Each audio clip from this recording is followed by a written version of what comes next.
So you can pretty much assume if you see me here making a video that I have this warm air blowing up from underneath me that's keeping me warm while I'm doing that, especially if we're doing this in the winter months.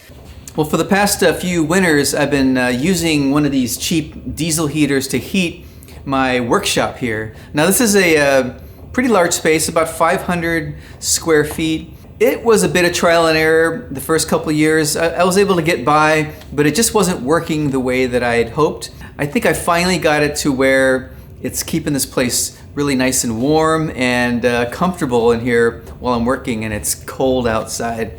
So I thought I'd take you through kind of some of those things that work, some of those things that didn't work so good, and take you through the setup as I have it now, and talk about why I have it mounted here, how it's set up, the fuel delivery, how I have it powered, and how I'm getting the hot air to where I need it. That's the most important part. And hope this helps you out in case you're thinking of doing something similar in your space. Now, what I originally bought for this project was one of these all-in-one deals, and I figured, oh, that should be pretty easy. I can just plug it in and put fuel in it and fire it up. But when I did that, fuel was leaking everywhere, and it was making this god-awful noise. The fan was not working properly. It was rubbing up against some stuff inside the enclosure. I was pretty ticked off, and I was thinking of returning it. Having some experience with these diesel heaters, I've installed the gasoline version, so I figured, hey, I can take this apart, and I had enough spare parts. Maybe I can get it to work. The heater part and the controller and the fuel pump and all that stuff was working just fine once I got the fan fixed and it wasn't making a lot of noise. So yeah, I figured, okay, I can still use this. I'll just trash the rest of the stuff. For that first year, I just kind of ran a big exhaust hose out the door here, and I would just set it on a bench and I'd just blow hot air towards the area that I was working. And that's kind of how I got by the first time. Next year, year two, I thought I'd do a more permanent installation. So I had this, I had some scrap pieces of metal. I created this bracket where the mount for that heater could sit on, and I hung it from the ceiling here. The idea being that it wasn't going to take up all this space here in the corner that I need to use for other things. And I had the fuel down here on the floor and a long fuel line, which wasn't optimal. And I had the air going this way, just some flexible ducting, moving it over here and through the ceiling. But it was really ugly. It would blow air on me, and it would, give you some warmth. But everything from waist down was still pretty cold. Most of the heat would stay trapped up top, and I would have to essentially get a fan and blow it up at the ceiling to move that warm air down. I should point out first, the reason that I'm mounting it over here is because I needed a place for the exhaust to go outside. Even though there's sheetrock up, on the other side it's basically just concrete because this is a giant foundation wall. We're on a hill here. So there would be no way to get the exhaust out. And that's the only spot right here in the corner. So the challenge is getting the heat from this heater from here all the way to, I'll move the camera here, all the way down here, which is where I primarily am working most of the time. That's where I want most of the heat, while I'm working. So that's the challenge. But the heater was all the way over here. But for the next couple of years, that was my setup. I had it up here. I would turn it on. Everything was working good. What I really wanted to do was set up a better way to get the heat from here to there. But in order to do the ducting properly, it needed to be lower. It needed to be near the ground, so the heat could be coming from the ground up instead of from the top down. And I couldn't do that with the heater itself mounted up here. I had to move it down. These things are pretty easy to set up. There's just a few things you have to get connected, and my setup is a little bit different, but basically it's like every other diesel heater out there. So let me walk you through how this is all connected. So the heater unit itself here, it's black. It might be a little difficult to see, but basically the air gets sucked in from this side back here, and inside here is a combustion chamber, and it essentially it burns and it stays really hot, but it's like a heat exchanger. So the cool air comes in the back, blows over the fins of this combustion chamber, and heats the air, and the hot air comes out this side. I have it turned down right now because I'm talking on the camera and I don't want it to make extra noise, but I have it on low. So the diesel fuel that runs this thing comes from this tank here, and it's a 5-gallon tank. So I just keep it here, keep it hooked up to the fuel pump in the heater, and I use this tank here, which has this cool little pump that I put on here. It just replaces the cap, and it's a pump I can turn on and off, and from here I can, whoops, diesel, I can fill up this tank. So this is the fuel container that I take to the gas station to fill up, and then I keep this topped off. So fuel from here gets pulled out of the tank with this standpipe, so it's a long thin metal pipe that goes to the bottom here. This is something that you normally would get with the mobile diesel heaters, and you could find them online if you don't have one. But from there, the fuel goes up through this fuel line into here, which is just basically this little electric box I had around, and I put it in here because I wanted to have a place to mount it first of all, and I wanted to keep it quiet, because one of the things here is that the pump here has this little ticking sound. So it's kind of a standard thing, but the fuel line comes in through here, and it comes through this fuel filter, and then it heads to the fuel pump here. You can hear it tick, tick, tick, tick, but once I put this over it, put the cover on, it's very quiet. So from here, the fuel comes out of the fuel pump and then out of this hose here, and that goes into the bottom of the heater. Now the incoming air for the combustion comes in through this hole here. This is just a filter, and this is just a hose that goes into the bottom of the heater here.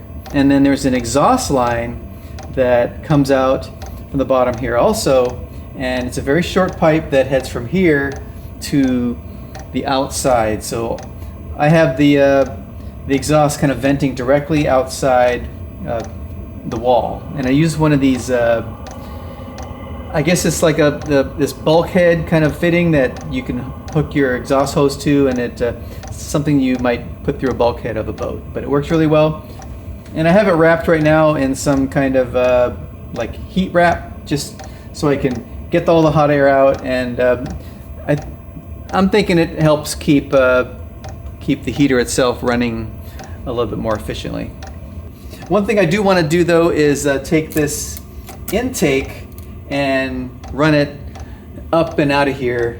It's not a big deal here, but it does make a little bit of noise. So I think by running it into the this attic area above me, and then that's vented to the outside, that it'll work just fine, and it'll also cut down on a little bit of the noise. I need to find a longer hose to do that, so I'll probably do that at some point. But right now, it works just fine here. Okay, let's muffle this guy.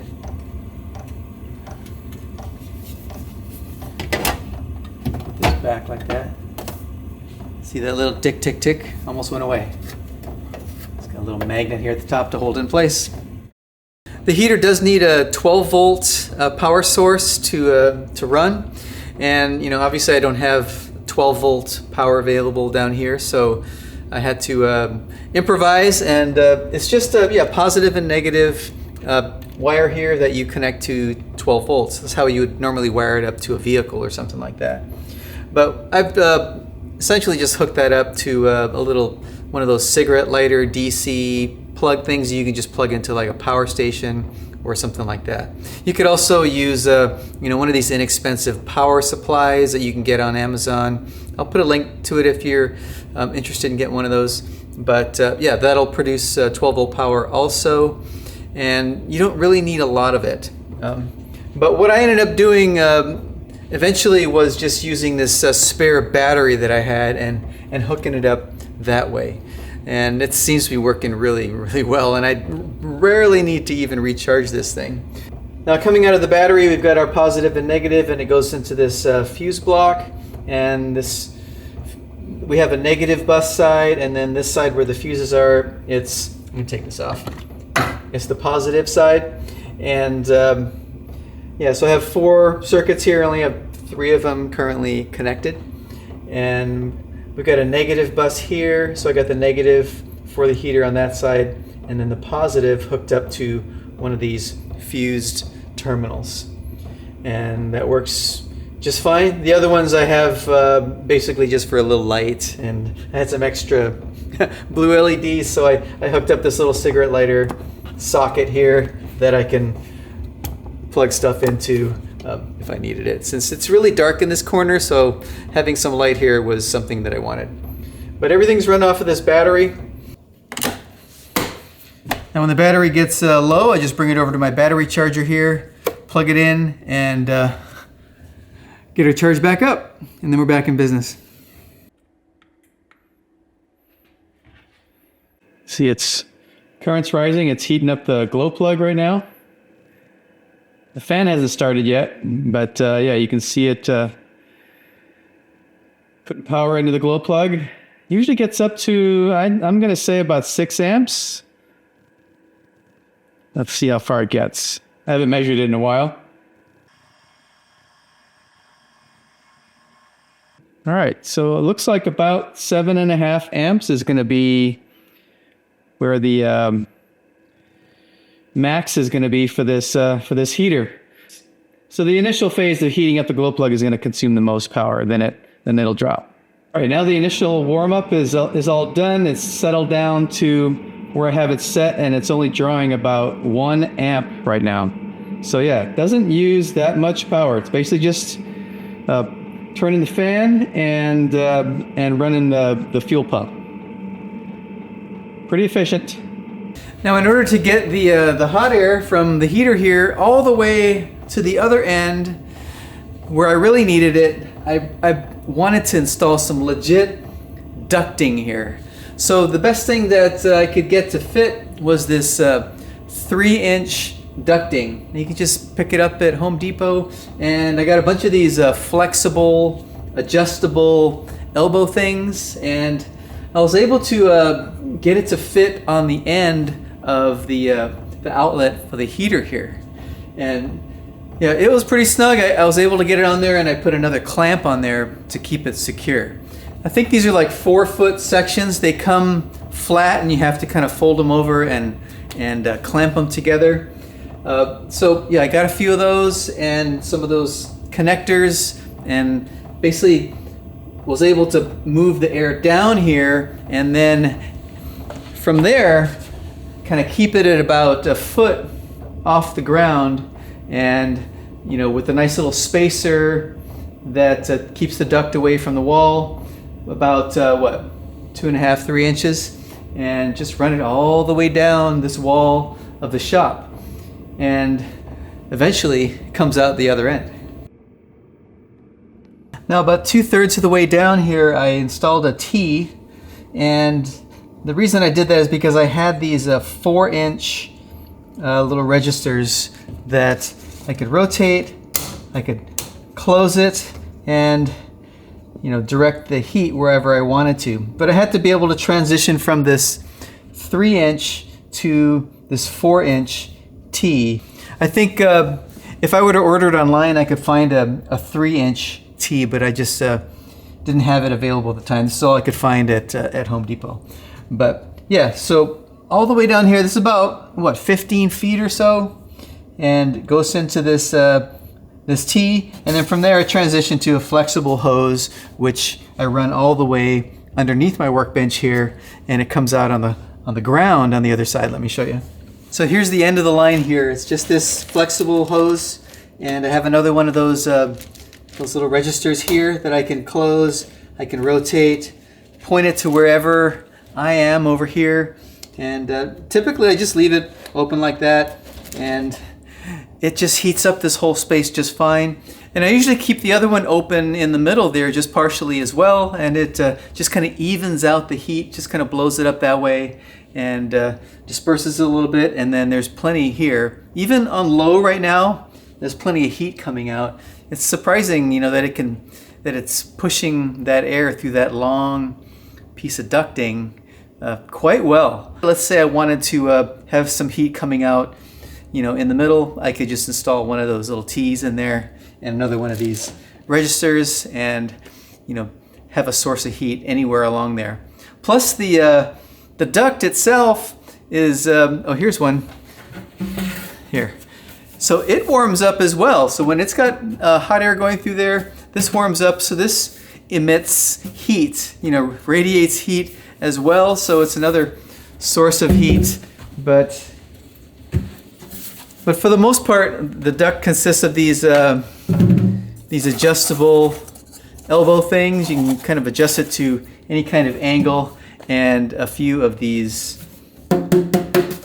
3-inch pieces of ducting. I don't really have to fill up the gas tank, you know, with diesel that often. You know, I would typically, if I'm down here working, I'll run this heater all day, and then maybe have to refill the tank every couple weeks or so. But I always have that extra tank ready to go with the, you know, full 5 gallons. But I usually won't let it get all the way down. I'll let it get to, you know, below half or a quarter, and then I'll put more in, and then, you know, I'll go fill up the spare filling tank. So works out pretty well, and it's really efficient. And I have a fan up here also, so if I want to move some air around, I just turn the fan on low, and it just kind of circulates air and works out just fine. And it's also a pretty good off-grid setup as well. If the power goes out, you know, you can you know, run this with very little power. You don't really need to have a generator and all that stuff to stay warm. But I know I'm not the only one doing this, so if you have any ideas or suggestions, things that you've implemented that might help us out, let us know in the comments section, and as well as any questions you might have about my setup. But hope you got something out of this, and stay warm this winter, and I'll catch you in the next one.